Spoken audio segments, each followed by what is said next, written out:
नमस्कार, मेरा नाम है सोनी श्रीवास्तव और आप देख रहे हैं वोकल न्यूज। चिप मैन्युफैक्चरिंग पर एक बड़ा खतरा मंडरा रहा है, तो चलिए आपको बताते हैं कि आखिर कैसे। इसका सीधा कारण है चीन और ताइवान के बीच टेंशन। जी हाँ, अगर दोनों देशों के बीच युद्ध के हालात बनते हैं तो इसका सीधा असर चिप मैन्युफैक्चरिंग पर दिखेगा, क्योंकि चीन और ताइवान दोनों देश ही सेमीकंडक्टर के बड़े निर्यातक देश हैं। लेकिन भारत चीन ताइवान युद्ध के साइड इफेक्ट की काट खोजने की तलाश कर रहा है, जिससे युद्ध के हालात में भारत में सेमीकंडक्टर की कमी न हो। लाल किले में देश के प्रति संबोधन में प्रधानमंत्री नरेंद्र मोदी ने भी सेमीकंडक्टर का जिक्र किया। इसी बीच मंगलवार को India electronics and semiconductor association यानी IESA ने उम्मीद जताई है कि भारत के सेमीकंडक्टर उपकरण का बाजार वर्ष 2026 तक $300 अरब होने की उम्मीद है। आने वाले वर्षों में प्रोडक्शन लिंक्ड इंसेंटिव यानी PLI योजना से घरेलू सेमी कंपोनेंट्स को बढ़ावा मिलेगा। अब आपको बताते हैं कि आखिर PLI यानी प्रोडक्शन लिंक्ड इंसेंटिव योजना क्या है। PLI योजना केंद्र सरकार की एक योजना है जिसे PLI योजना केंद्र सरकार की एक योजना है जिसे अप्रैल 2020 में बड़े पैमाने पर इलेक्ट्रॉनिक्स के घरेलू निर्माण के लिए 1.97 लाख करोड़ रुपए खर्च करने का प्रस्ताव दिया गया था।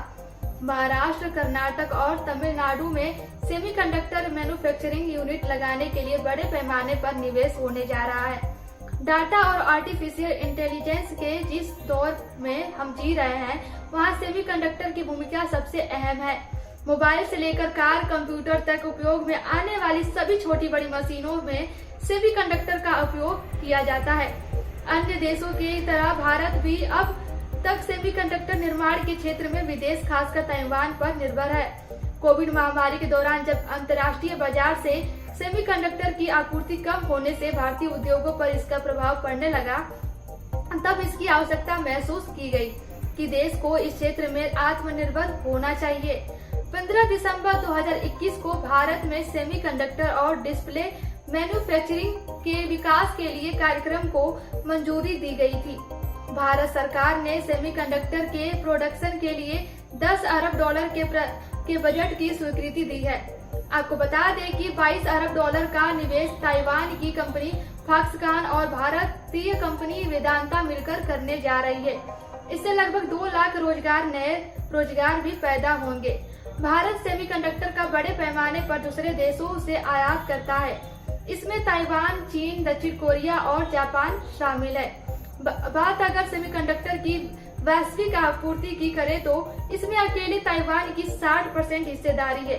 अब सबसे बड़ा सवाल ये उठकर आता है कि जिस क्षेत्र में दुनिया के बड़े बड़े देश अब तक काफी पीछे हैं और पूरी दुनिया अकेले ताइवान और कुछ हद तक चीन पर निर्भर है, ऐसे में उस क्षेत्र में भारत की रणनीति कितनी सफल हो पाएगी और सरकार ने इसके लिए क्या क्या रोड मैप तैयार किया है। ऐसी तमाम खबरों को जानने के लिए जुड़े रहिए वोकल न्यूज के साथ।